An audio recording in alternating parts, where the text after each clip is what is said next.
Hi, my name is Connie Clarnis and you're watching the video 6 Cranial Nerve Palsy, Differential Diagnosis. In this video, we'll be focusing on how to differentiate a 6th nerve palsy from other conditions, as well as differentially diagnosing between a bilateral and a unilateral 6th, as well as a total and partial. So here's the list of the focus of this particular video. So we'll start off looking at a total 6th nerve palsy versus a partial. We'll look at unilateral versus bilateral, and then we'll consider a couple of other conditions that could be mistaken for a 6th nerve palsy. In relation to the other conditions that we'll be focusing on, I won't be discussing all the clinical signs of the conditions, but simply some of the key signs that will assist you to determine that it isn't a 6th and it is one of these other conditions. I encourage you to look into these conditions a little bit later. Some of them we will cover in this subject as we move along, but others you've learned in previous semesters.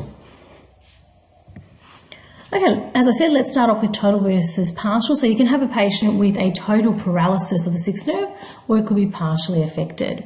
So in terms of the abduction, we expect that if the patient is a partial 6th, we'll see some abduction past midline. However, on the other hand, a total 6th nerve palsy will show us no abduction past midline, or it may even struggle to get to midline. Just a note, as we've mentioned a few times now, look out for your medial rectus contracture in long-standing 6 that could be mimicking a total paralysis of the lateral rectus. In these instances, it's a tight medial rectus that's not allowing the eye to get past midline, but the lateral rectus itself actually does function. So this is where other tests such as FGT, so the force generation test, where you can have a look to see if you can feel a tug. So if you feel a tug on the FGT, then the lateral rectus is functioning and it's not totally paralysed. As compared to if you feel no tug, then you can feel more confident that you have a total paralysis. And recall with saccadic velocity, you should see a floating saccade if there's some innervation to the muscle. With a total paralysis, you'll see no saccade at all. When in complete doubt, you can also do electromyography. This is not commonly performed, but electromyography will actually measure the action potential of the extraocular muscle, in which case you'll see no signal for a total paralysis versus a signal on partial paralysis. If we look at the patient here to the right, we can see the top images of the patient in primary, the second in right gaze, and the third in left gaze. And in primary position, we can see that the patient has an esotropia or a left esotropia. Right gaze, there seems to be relative alignment, and then in left gaze, we have limited abduction, and it's not getting past midline. So here we have a total 6th nerve palsy. If we were concerned that it was contracture that was causing the limited abduction, you could do a force duction test to have a look at that medial rectus. You could also Botox the medial rectus and see what happens in terms of whether you'll see more movement out into left gaze after the medial rectus has been paralysed. Moving on to bilateral 6th nerve palsies. As we mentioned in the previous video, you're expecting now limited abduction OU, and we can see here, if we have a look at the patient here to the right, we can see they have a significant esotropia in primary position. In right gaze, we have limited abduction, a -4 there. And if we come over to left gaze, again, we have limited abduction, a -4 here. So this patient has significant lateral rectus palsy on both the right and the left side. So the abduction will be limited on both sides, and we should see an increase in the ET on both right and left gaze as compared to unilateral 6th nerve palsies, where the deviation will be greatest on the ipsilateral side. So if you have a right lateral rectus, the deviation will be greatest in right gaze, where the lateral rectus is acting. Also, if you went to assess saccadic velocity, you would find reduced or slow saccades in abduction on both sides. So if you're in doubt again and you're not sure if it's unilateral or bilateral, you could actually try to assess the saccades in abductions on both sides, and it should be slow when the eye is moving into the direction of the palsied muscle. Just to note also that when you take into consideration the muscle sequelae of the sixth nerve palsy, and let's consider a unilateral sixth nerve palsy for a moment, this can actually mimic a bilateral sixth nerve. So if you think about it, let's say we've got a right lateral rectus palsy. If the muscle sequelae fully develops, and this will take some time, remember in recently acquired we may only see one component of the muscle sequelae. So with time, if the full muscle sequelae takes place, what you will see is the right lateral rectus minus, and you'll see the ipsilateral medial rectus overacting. On the left-hand side, or on the left eye, we'll see a overaction of the medial rectus, the contralateral synergist of the left eye, but also secondary inhibition or underaction of the lateral rectus of the left eye. Now, that means you have two lateral recti underacting, even though you have a unilateral sixth nerve palsy. So you have to be careful in these instances where you think that it's possibly a more long-standing sixth that's had time to fully develop a muscle sequelae. And in these instances, you could look at saccadic velocity, look at electromyography, etc. But they can be tricky to differentiate between bilateral and a sixth nerve palsy that's unilateral with the full muscle sequelae. The infantile ET. Now, this is really being differentiated between the congenital sixth nerve palsy. So the congenital sixth nerve palsy in prime position will look exactly the same as an infantile ET. Generally, you'll have a esotropia in prior position, and they're presenting to you at a very young age with a history indicating that this child has been having or has had a esotropia since birth or close to birth. Now, the complication that occurs with the infantile ET is that we know that these infantile ETs often cross-fixate, and the child here to the right is cross-fixing. In this position here, the child is looking over into right gaze, and what they're choosing to do is look into right gaze with their left eye, and they're choosing not to abduct. In the image below, the patient is looking over to left gaze, and what we can see is that they're choosing to use the right eye in left gaze and not abduct in left gaze. So potentially what you have here is what appears to be a bilateral lateral rectus palsy.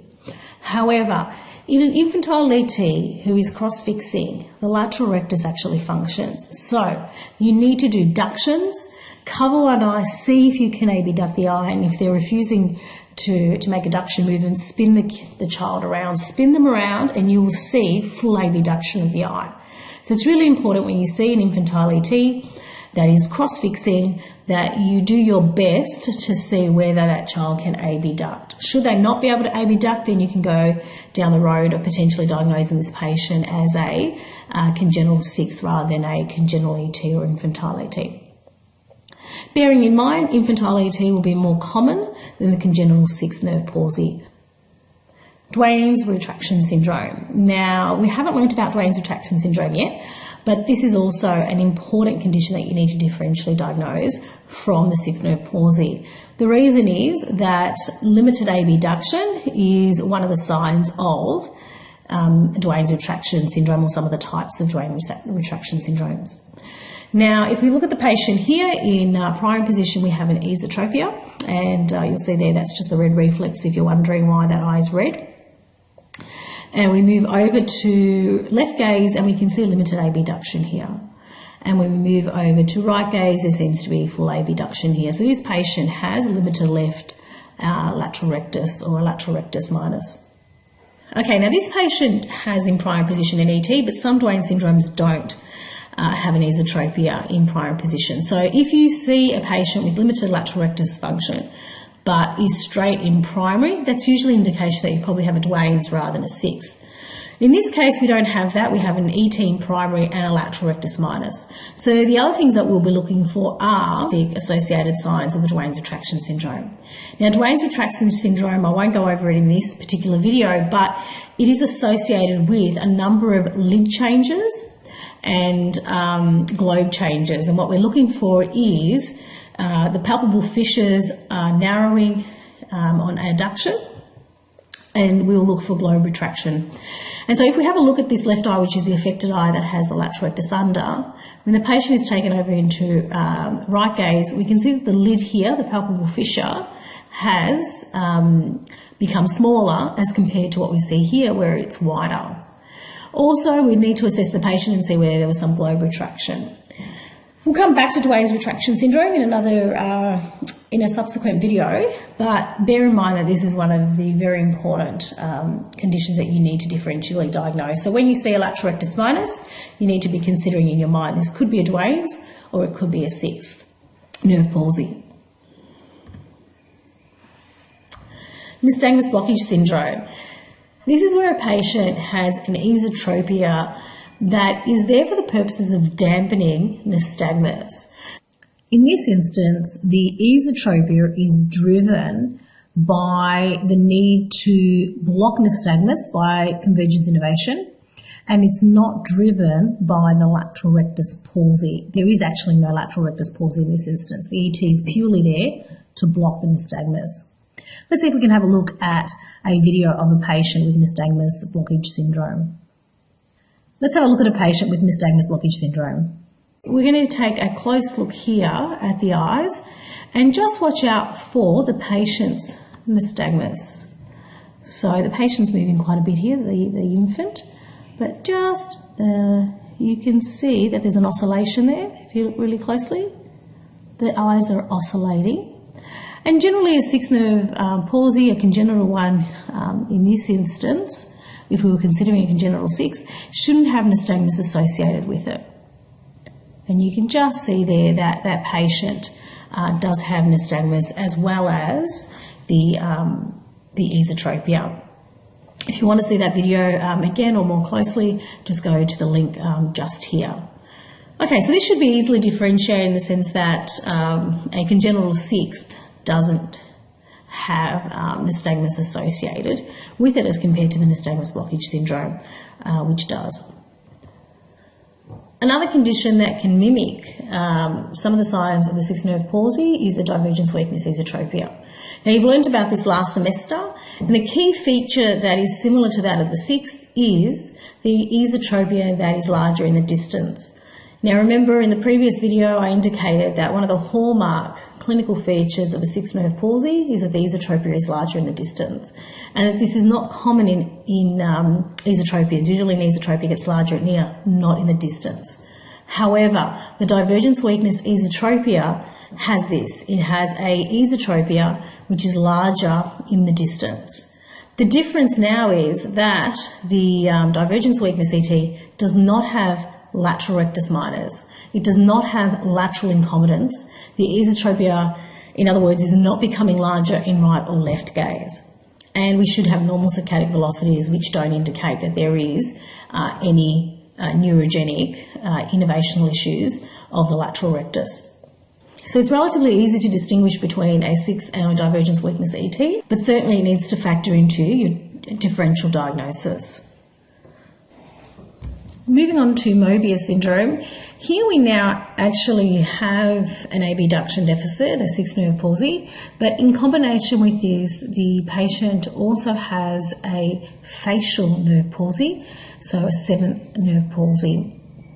So we'll find that the patient has both facial weakness, and as we can see, this child here demonstrates facial weakness on the left side here.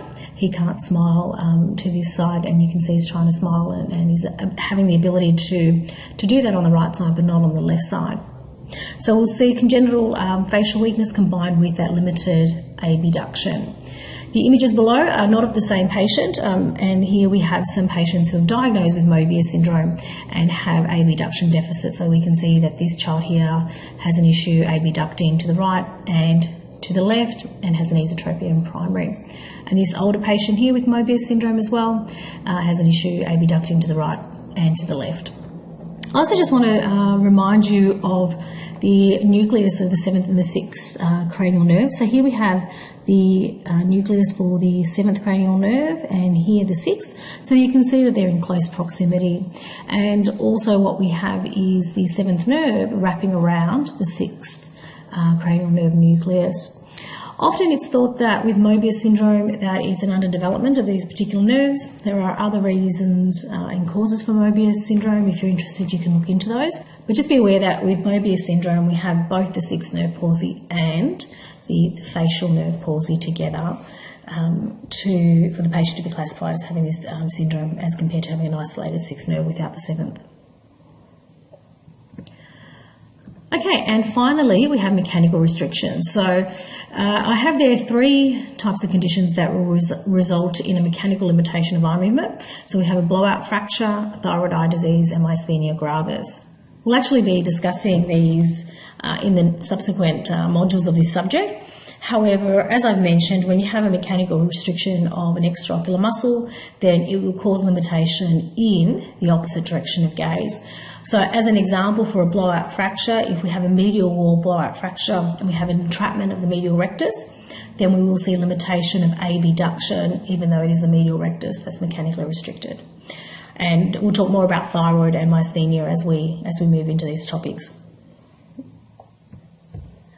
So in summary, ensure that you consider your differential diagnosis when a patient presents to you with an esotropia in prime position and limited abduction, or even an esotropia that is larger in the distance, which is a defining characteristic of sixth.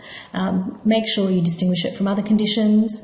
Make sure you distinguish a total versus a partial paresis, and then also make sure it's either unilateral or bilateral.